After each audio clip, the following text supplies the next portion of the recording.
au Népal, au Madagascar aujourd'hui, est-ce que c'est un mot d'ordre qu'ils ont attendu? Mais si on veut forcément attendre un mot d'ordre d'un leader, très honnêtement, bien vrai qu'il faut toujours se référer de quelqu'un. Nous aimons très bien les actions de Papa Gbagbo, mais est-ce qu'il faut attendre à ce que Gbagbo donne d'abord le mot d'ordre? Non. Quelqu'un a dit quelque chose, que vous risquez de livrer encore le Papa Gbagbo à ce qui s'est passé les années précédentes. Je suis parfaitement d'accord. Même si on trouve que Papa Gbagbo est un doyen, c'est un lion, mais ce serait un peu risqueux de vouloir que chaque fois qu'il se mette devant, oui, le leader doit se mettre devant, mais là où la situation de la Côte d'Ivoire est arrivée là, il ne faut pas forcément attendre à ce qu'il soit devant. Les Ivoiriens sont appelés à prendre leurs responsabilités. Vous avez dit, vous avez à ceci dit, nous on a même participé à dénoncer les choses sur les réseaux sociaux, mais je pense que il est quand même temps. C'est pas aujourd'hui, ça fait des mois, je suis les panels ivoiriens. Voilà, parce que j'ai une partie en Côte d'Ivoire. Voilà, beaucoup de Burkinabés sont en Côte d'Ivoire. J'ai des sœurs qui sont mariées en Côte d'Ivoire, j'ai des frères qui sont là-bas. Parce que je suis issu même, ma province fait frontière directe avec la Côte d'Ivoire. Voilà, donc il y a des échanges avec la Côte d'Ivoire. Actuellement, ces personnes disent, les échos que nous avons de nos frères qui sont là-bas, ils reconnaissent très clairement que la situation devient de plus en plus délétère. Donc, nous sommes de cœur avec vous, mais il faut vraiment sortir de cette histoire de parole. Honnêtement, hein, je trouve qu'il est temps d'agir au lieu de vouloir chaque fois rester sur les réseaux sociaux à parler, à dénoncer. Pendant que vous êtes là en train de dénoncer, ils sont en train d'arrêter d'autres personnes. Quelles sont les actions que vous posez concrètement? Je ne vois pas. Pendant ce temps, d'autres sont en train d'être arrêtés. Le jour que vous avez fixé pour sortir, avant ce jour, les gens sont en train d'être arrêtés. Ce jour, il se peut que d'autres personnes soient arrêtées ce jour. Mais pourquoi ne pas profiter de ces arrestations qui sont en train de se faire avant le jour et vraiment agir? Ce n'est pas une manière de demander aux gens à une insurrection, mais très honnêtement, vous voyez, il y a un besoin qui est là, que les Ivoiriens prennent leurs responsabilités, très concrètement, mais c'est entre les mains, comme je l'ai dit, des Ivoiriens. Il faut vraiment sortir du carcan de dialogue, du carcan en tout cas des gros mots et de passer à l'action. Mais sachez que nous qui sommes vos frères burkinabés,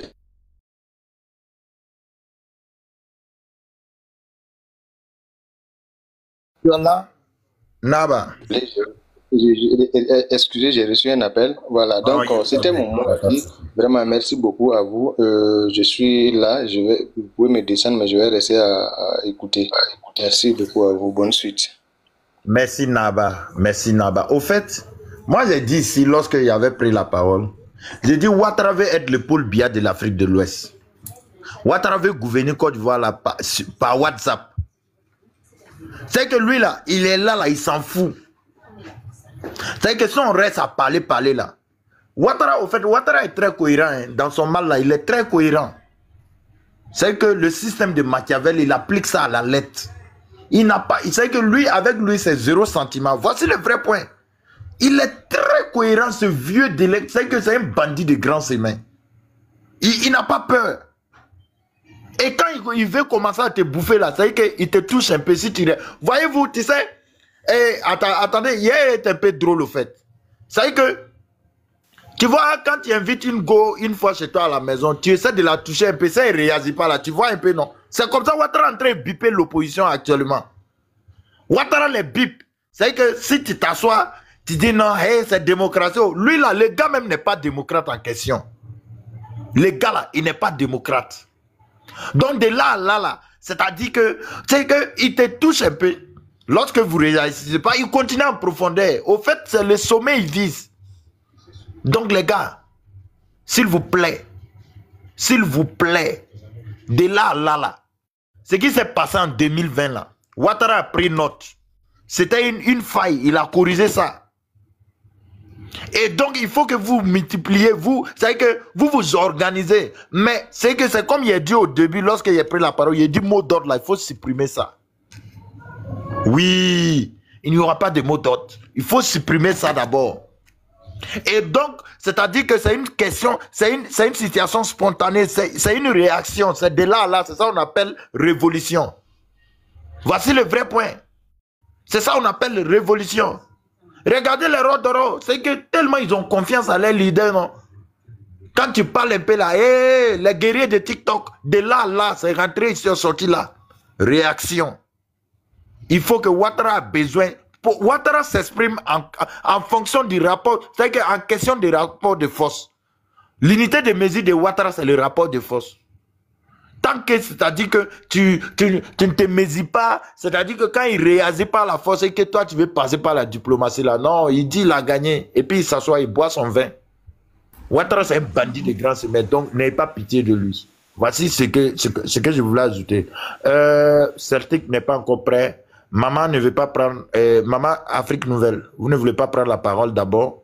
Il n'y a pas de souci. Pas de souci. D'accord, allez-y. Et puis après, je vais vous laisser pour laisser la place aux autres.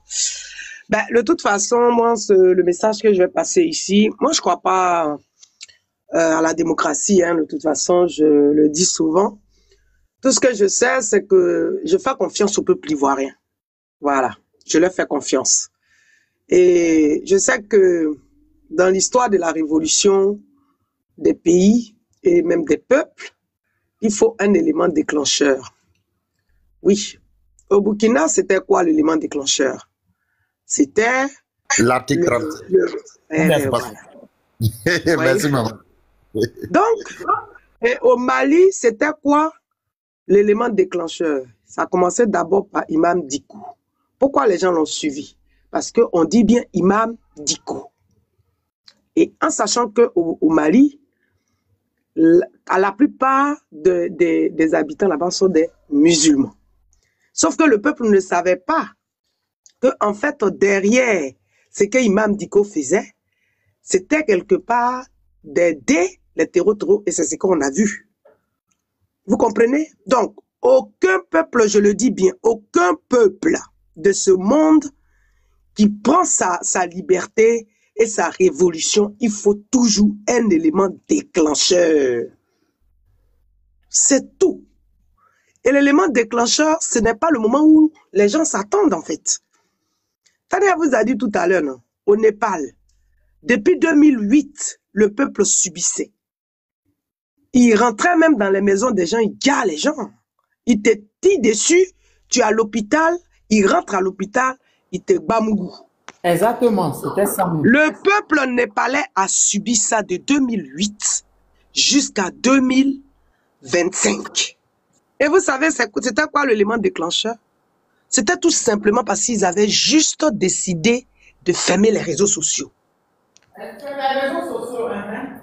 Et ça a déclenché ça parce qu'ils se sont dit, voilà. Donc, pour qu'un peuple prenne sa révolution, il faut absolument... Maintenant, regardez au Niger. C'était quoi l'élément déclencheur au Niger? C'était quand Bazoum m'avait dit que les terreaux étaient plus aguerris. Rappelez-vous de cela. Que les, comment on appelle, que l'armée. Et en ce moment-là, quand c'est tombé dans les oreilles du peuple, en ce moment-là, ils se sont organisés. Et ça, c'était l'élément déclencheur. Donc, s'il vous plaît, c'est pour ça que j'ai écrit tout à l'heure en disant ceci. C'est mieux d'étudier l'histoire de la révolution des pays. Ce n'est pas que le peuple ivoirien ne va pas sortir. Si. Parce qu'un peuple qui n'a pas le choix, un peuple qui se retrouve acculé, parce que toute la Côte d'Ivoire ne va pas se vider des Ivoiriens pour laisser leur pays dans la main de ceux qui ne sont pas Ivoiriens en fait. Donc à un moment donné, ben, les Ivoiriens vont s'élever.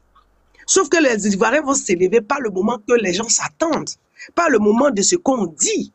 C'est pour ça que je disais tout à l'heure que je crois que le frère Lorobi ne m'a pas comprise. Ce que je disais.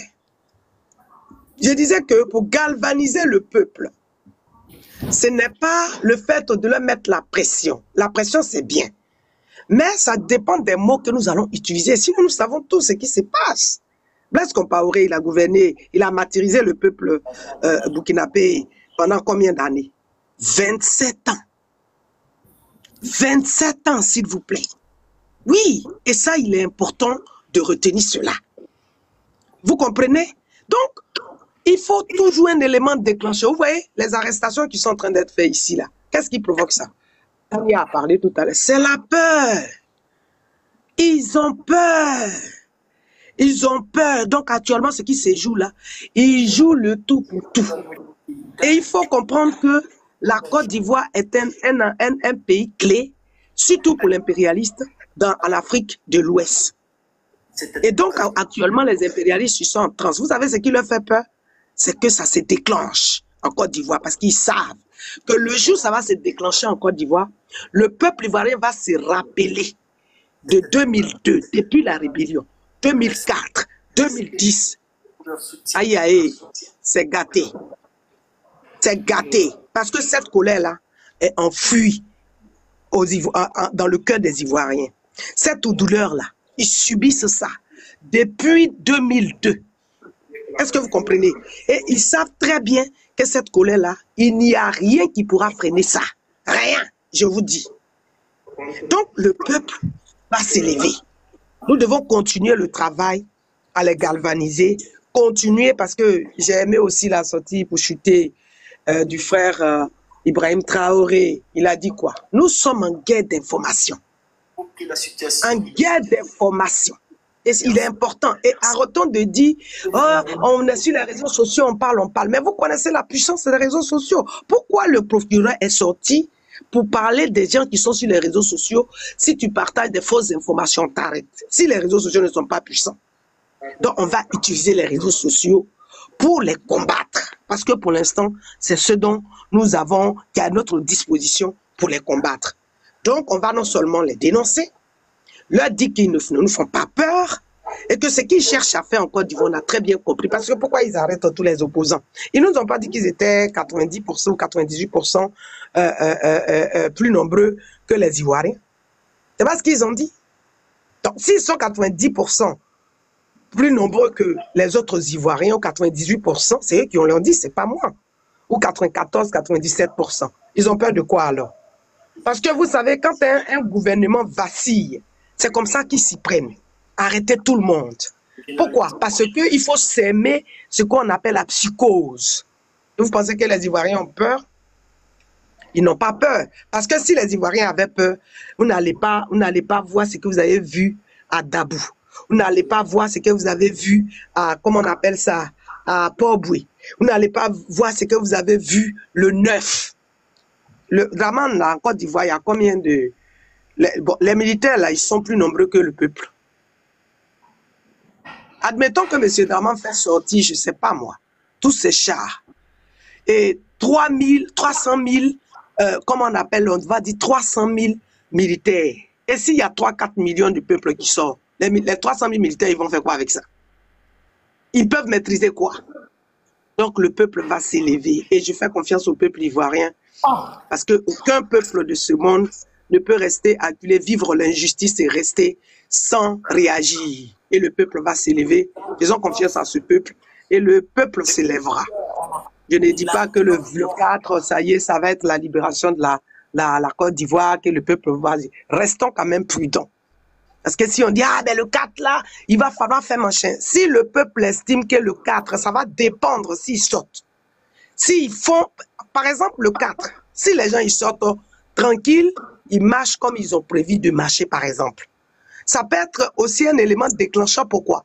Si ils sont aussi nombreux que par exemple on tire à balles réelles que quelqu'un tombe, ça peut être aussi un élément déclenchant qui va tout partir en cacahuète. Vous comprenez? Donc, calmons-nous, le peuple va sortir parce que les Ivoiriens n'abandonneront jamais leur terre à qui que ce soit. Mon dernier mot de fin, la Côte d'Ivoire ne deviendra jamais la Mauritanie. Parce qu'on a très bien compris leur plan qui était caché derrière depuis leur conférence de Berlin de remplacer les Africains sans les Africains. Merci Tania en tout cas pour le panel.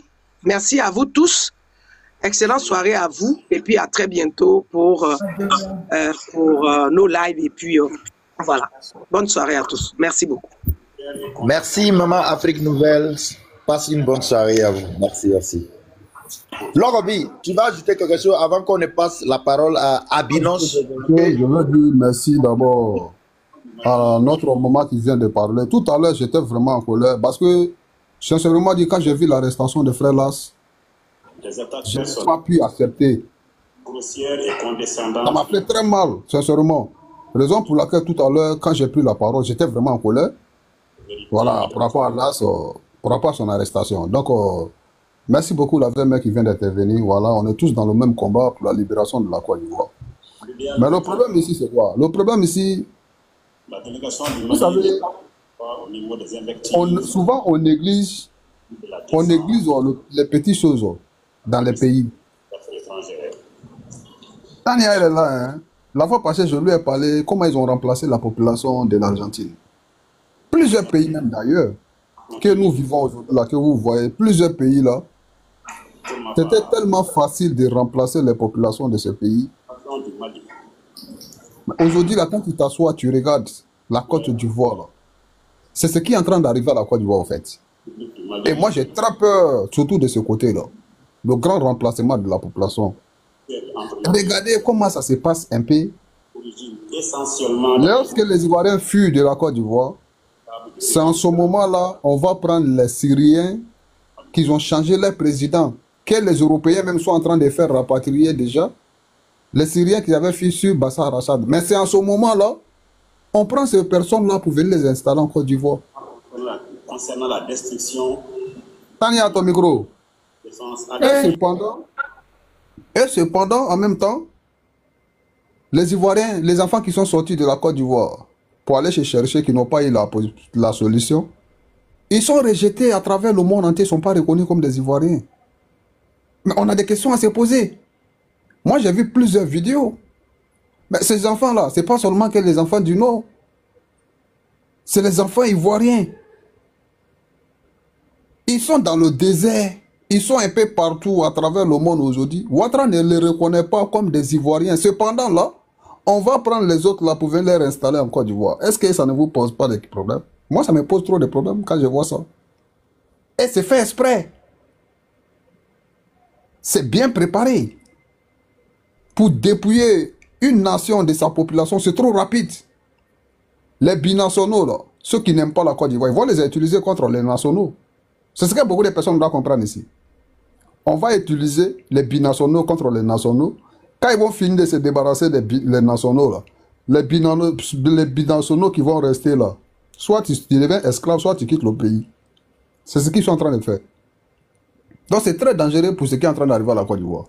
Et encore, je vais vous faire rappeler quelque chose. La France n'a jamais pardonné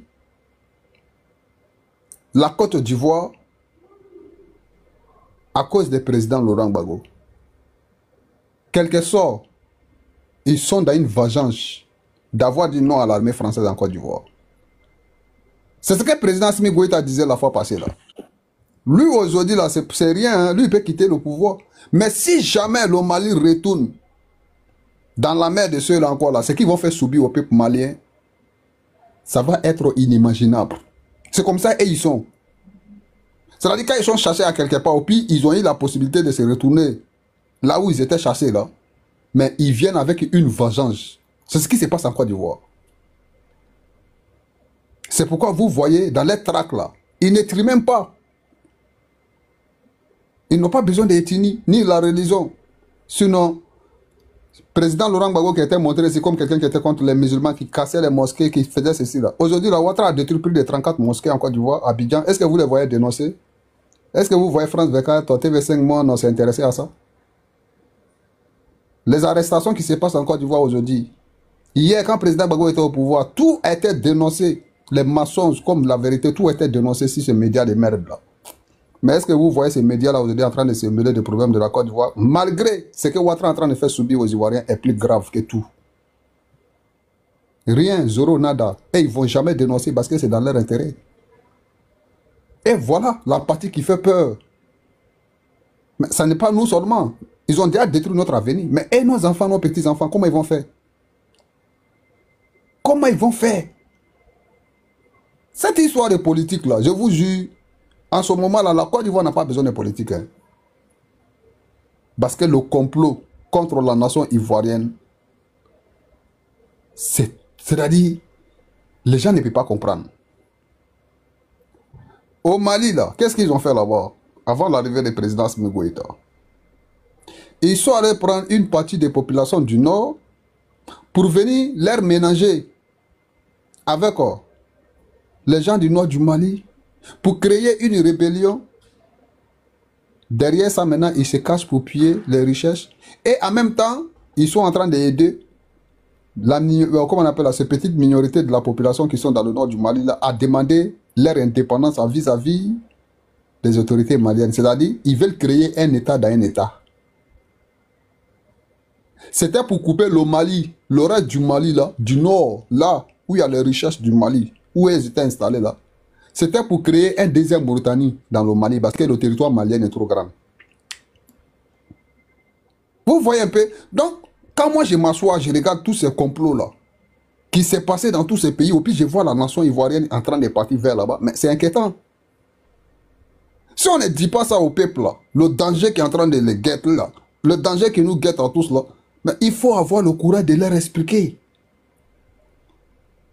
Sinon, là, je vous jure, la famille, plusieurs pays ont refusé tout ce qu'ils ont mis en place contre les peuples noirs d'Afrique. Mais Alassane Ouattara a tout accepté en Côte d'Ivoire. Il a accepté sans aller au vote. Quand vous prenez le cas de Woubi, à l'Assemblée nationale, ça n'a pas passé, non? Les députés des PDCI, ils ont dit non. Mais est-ce que Ouattara n'a pas appliqué ça en Côte d'Ivoire? Il a appliqué. Et puis ce n'est pas là quelque part. C'est comme ça fonctionne. Il va faire des choses qui ne sont pas normales. Mais comme c'est lui, tout le monde a peur de lui, il fait ce qu'il veut dans Côte d'Ivoire là. Moi, ce qui me fait peur ce soir, quand j'ai vu l'arrestation des frères, j'étais tellement... Ce qui guette le RDR, je vous jure, c'est tout ce que je cherche dans ma vie. Tant il y a ceux-là, je les connais comme ma paume. Je connais le RDR comme ma paume. RDR en train de guetter président Laurent Gbagbo. Tania, si tu attends quelque chose dans la bouche des partisans de RDR sur les réseaux sociaux, là, c'est ça.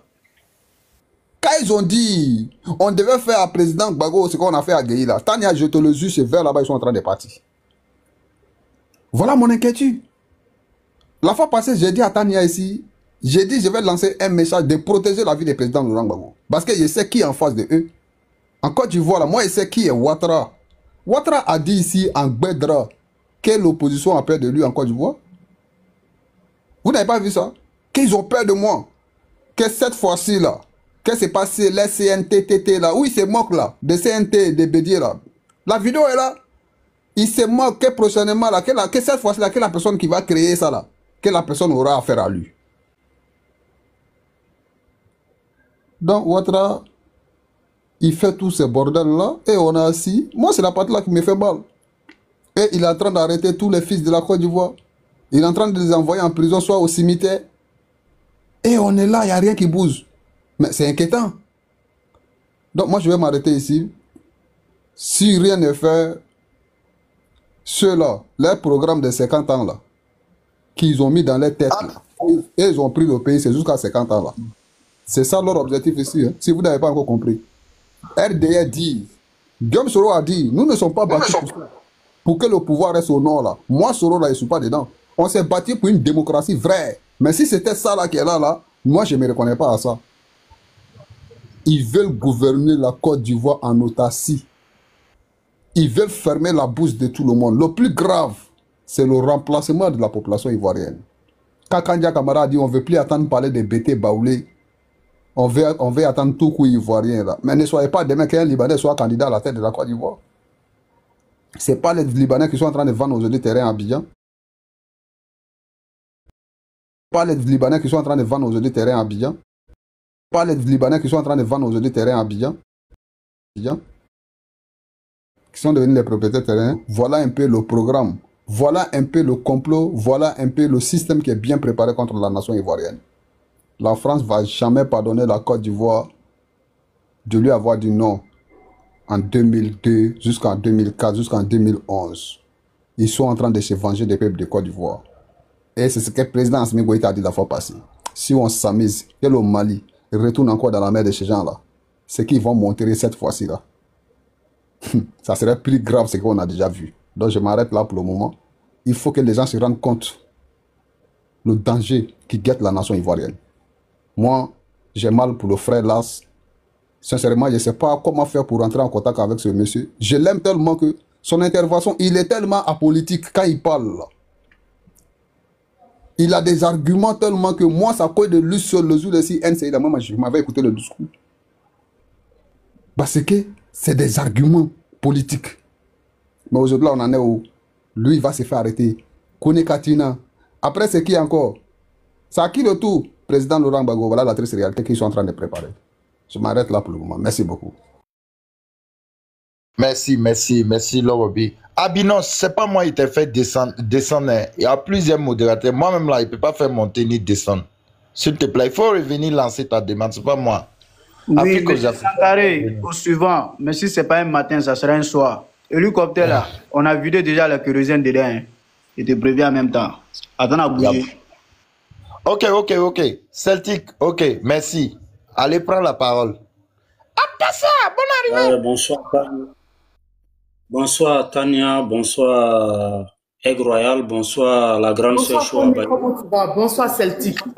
Si tu finis, donne la parole à Albinos, ça va ce qu'il veut dire. Qui vient, ferme son micro. S'il n'est pas toi, tu me dis, je vais le bloquer. Simplement. Merci. Vas-y Celtic, on t'écoute. D'accord. Déjà, moi, ce que je vais dire aux gens, restez concentrés, restez déterminés. Certes, aujourd'hui, ils ont fait mandat de dépôt concernant Blaise Lasfem et Daï Nestor. Mais bon, nous, on reste concentrés, on reste focus. Vous savez, cette lutte-là, nous savons tous que c'est pas un combat facile. Nous-mêmes, ici en Abidjan, à tout moment, on est traqués. Quand on sort même pour aller sur les lieux de meeting, vous ne pouvez pas comprendre la frayeur. On ne sait même pas si on sort, si on rentrera ou pas. Mais nous continuons toujours cette lutte-là. C'est pour vous dire que le RDR est en train d'agoniser. Et son Excellence, le capitaine Ibrahim Traoré, a parlé fort. Et ils savent bel et bien que tout ce qu'il a dit là, c'est tellement fort que c'est une manière de leur dire que l'assaut final est en train de se préparer et qu'il va falloir qu'ils soient regardants. Mais le RDR n'entend pas de cet œil-là. Et ils savent bel et bien que leur chute n'est pas loin. Et pour cela, il faut faire quoi? Il faut chercher à intimider les gens. Il faut chercher à nous apeurer. Mais en aucun cas, nous allons faiblir. Parce que nous avons un mental très résistant. Et nous sommes déterminés en décours avec ce pouvoir arbitraire, ce pouvoir moribond. Asbil, s'il te plaît, il faut fermer ton micro. Quand vous montez sur les panels aussi, ayez l'aimabilité de fermer vos micros. Merci.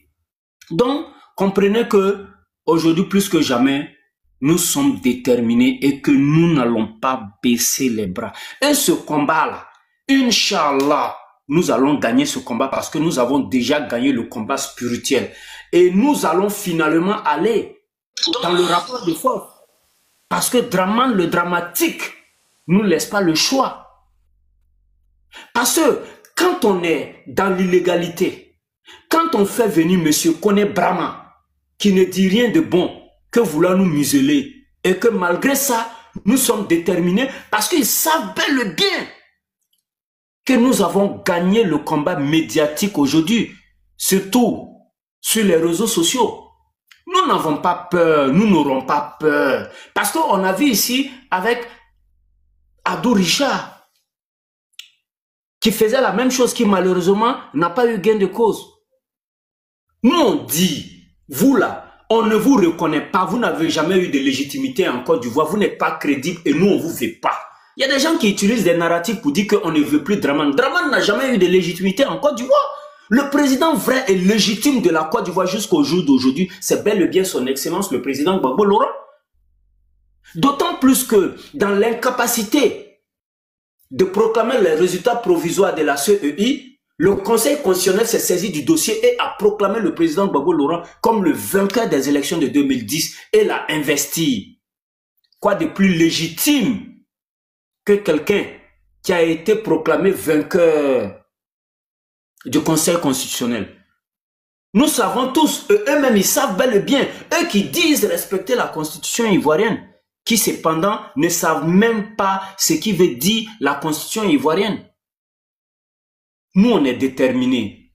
Restez confiants, restez sereins, et ce 4, Inch'Allah, vous verrez ce qui va se passer, parce que il y a beaucoup de choses que nous, on a en cœur. Nous savons bel et bien quand nous sortirons ce que nous allons faire, mais nous ne sommes pas obligés de venir dire ça sur les réseaux sociaux ici. Vous comprenez avec moi que par moment, il faut garder des suspens vis-à-vis du combat. Parce qu'en 2002, quand ils venaient attaquer la Côte d'Ivoire, ils nous ont pas dit. Ils nous auront dit, on allait exterminer la rébellion à Bouaké. Donc c'est pour vous dire quoi? Nous, on est serein, on est confiant, on est sur le terrain. On est certes, par moment, on s'éteint un peu, mais c'est une stratégie que nous menons parce que nous ne voulons pas que tous nous soyons arrêtés en même temps pour pouvoir continuer la communication. Et d'ailleurs, je remercie Africa Nouvelle qui a vraiment retracé un peu ce que nous vivons ici en Abidjan. Elle sait que c'est pas facile, mais quand même nous tenons bon et nous allons aller jusqu'au bout. Et ne dites pas que les Ivoiriens sont apeureux. En ce moment, il n'y a rien qui rentre dans l'oreille des Ivoiriens. En ce moment, nous attendons seul que le mot d'ordre. Et forcément, nous sommes obligés d'attendre le mot d'ordre pour ceux qui ne savent pas. Parce que si nous n'attendons pas le mot d'ordre, nous pouvons sortir à un moment qui n'est pas opportun. Et donc, nous avons besoin forcément d'un mot d'ordre pour sortir dans un moment stratégique. Nous savons que déjà, le 10, ils ont dit que la campagne présidentielle va commencer, quand bien même qu'il n'y aura pas d'élection. Donc, nous savons déjà que à compter du 10, Dramane le dramatique, la Côte d'Ivoire, le pouvoir est vacant. Le pouvoir est vacant. Et nous savons ce que nous allons faire. Ils peuvent toujours nous enregistrer.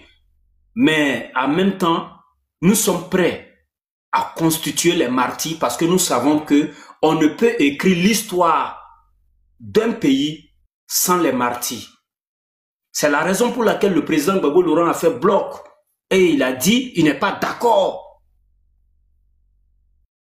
Nous continuons et nous savons qu'Inch'Allah, le 4, nous appelons tout Ivoirien épris de justice, épris de paix et de liberté qui veut une Côte d'Ivoire digne et libre aux Ivoiriens, plus précisément aux Africains, de se tenir prêts, parce que nous sommes prêts et nous serons au premier rang comme toujours. Vous savez que toutes les manifestations, on a toujours été au premier rang. Ça, c'est pas un secret pour vous. Et nous disons que cette Côte d'Ivoire-là, nous allons la récupérer parce que nous ne voulons pas des apatrides à la tête de nos patries, parce que c'est des personnes démoniaques, sataniques, et que, Inch'Allah, nous menons toujours le combat et nous levons le point pour dire que nous allons nous battre pour notre patrie, peu importe ce qui va nous arriver, mais Inch'Allah, nous allons gagner ce combat et nous irons jusqu'au bout. Et pour finir, je vais faire la citation